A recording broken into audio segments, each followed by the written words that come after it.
The orphan came from the northwest, a slave, and bought his freedom with iron and blood.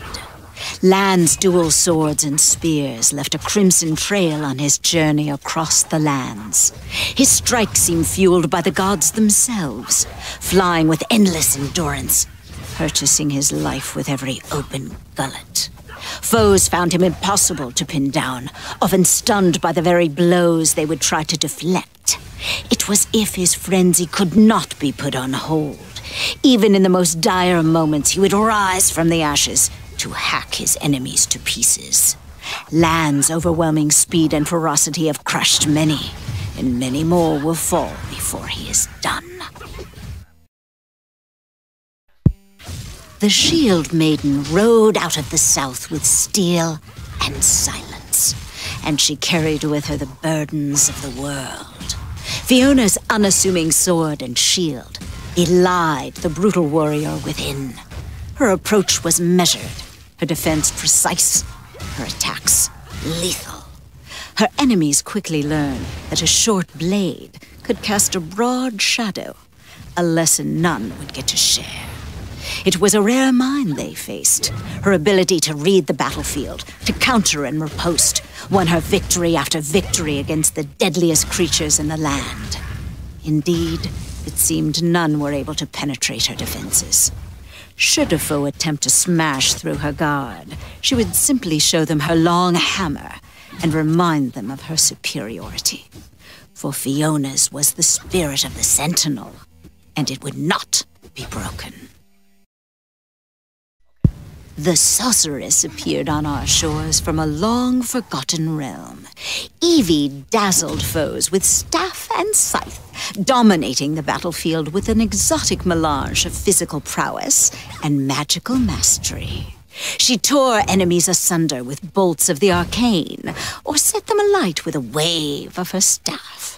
Though she commanded attention with her grace and youth, any foe foolish enough to underestimate the foreign beauty soon found themselves crushed under the very fabric of reality. She seemed to take particular delight in the more outrageous spells. Should any beast be brazen enough to stand and fight, she would simply conjure a great construct of rubble and iron. A golem, beholden to her every whim and command, filled with an unquenchable desire to protect its master and destroy anything in its path. But her powers did not only rend. Her alchemies granted protection, healing, even life itself. Evie's light shone bright, and the darkness shrank away. The man of impossible size appeared from the uncharted lands, and his was a wrath to behold.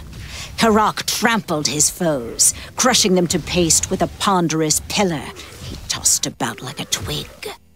Even when his tool was gone, his savagery was not. Big and small alike, they were like dolls to him, and he was not one for play. He was a juggernaut of destruction. He pummeled and he bashed, his fists working like great hammers pounding at the anvil. Karok's strength never failed, for no beast could match it. The ranger lost everything, and his anguish drove him from the woodlands. Kai descended upon his enemies like a storm, overwhelming them with a veritable arsenal of killing tools, custom-made to disorient and destroy.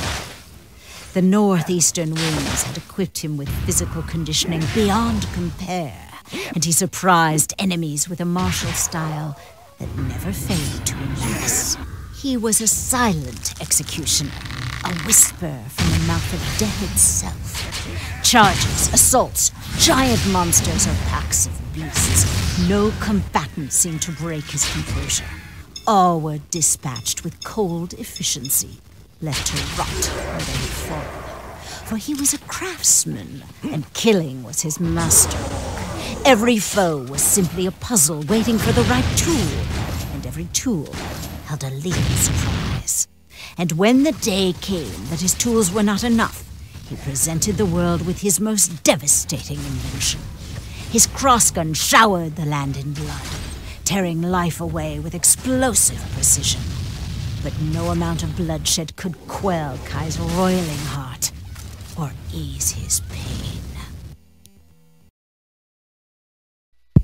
The sword dancer blew into town like a fragrant ocean breeze, searching for clues to her forgotten past. Vella rollicked across the battlefield with a pair of whirling blades, flaunting her prowess with dizzying displays. She confounded enemies, calling upon an ancient technique to prey on their expectations. The cross dance proved a potent defense against greater foes. She would coil and strike with the sinewy grace of a viper, turning their attacks against them, reveling in their fall.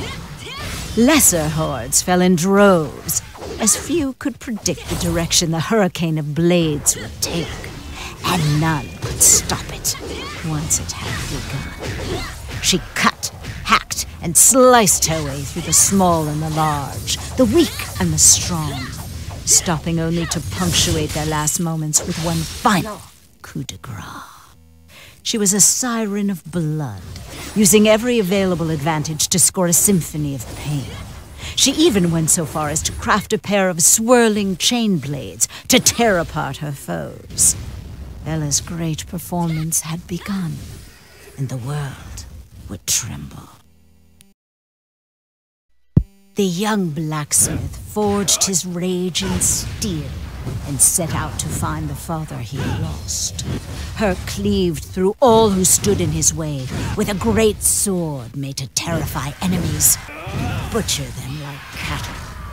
He took to violence as a swan takes to water, and his enemies had no recourse but to die. Though his anger made him reckless, there was a method to his aggression. Many great beasts would try to fell him, only to find themselves falling to pieces. His instincts were flawless, and one by one he would lure them into false confidence before chopping them apart with brutal efficiency. Hurk followed his savagery like a siren song, but its only calling was utter devastation. War came to the east, and the princess was forced to flee her kingdom. Lynn sliced a path to these lands with her battle glaive, dancing among her foes as the Reaper of Death, punishing their missteps with graceful efficiency. She was swift, precise, hard to catch, trained to strike and disappear.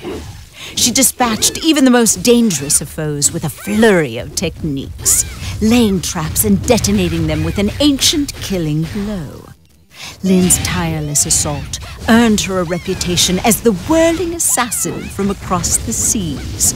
But to her enemies, she would always be feared as the Queen of Destruction.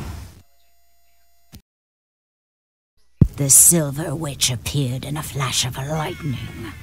Arisha's exotic spell sword and magical focus worked as one, driving back the dark with the brilliance of her spirit. None in this world had ever faced her kind.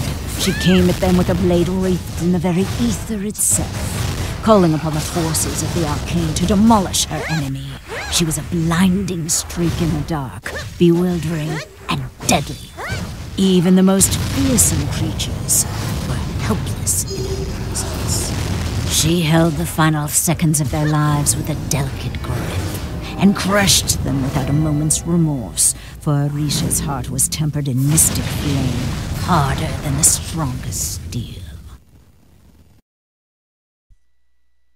The mage came like a specter from the void, on a journey to break free of his past. Sylas and his phantom daggers whirled through foes in a performance of pain, drawing forth shards of energy to carve a bloody path at his command. He wielded his pain like a physical force, slashing, smashing, and crushing until none were left to stand against him.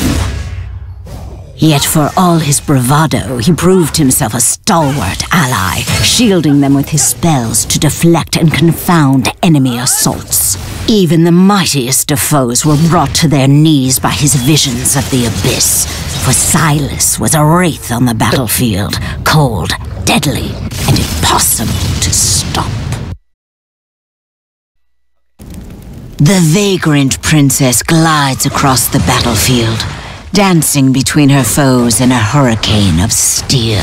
Misled by her fragile appearance, her enemies fall prey to the brutality of her bastard sword as she crushes them with savage grace. Those foolish enough to cross her become her playthings, and she sends them to oblivion for her own twisted amusement. Unyielding in the face of death, Delia uses her royal training to dismantle her adversaries, be they a lone victim, a legion of mercenaries, or a towering behemoth. A princess by blood, a warrior by choice. The vagrant princess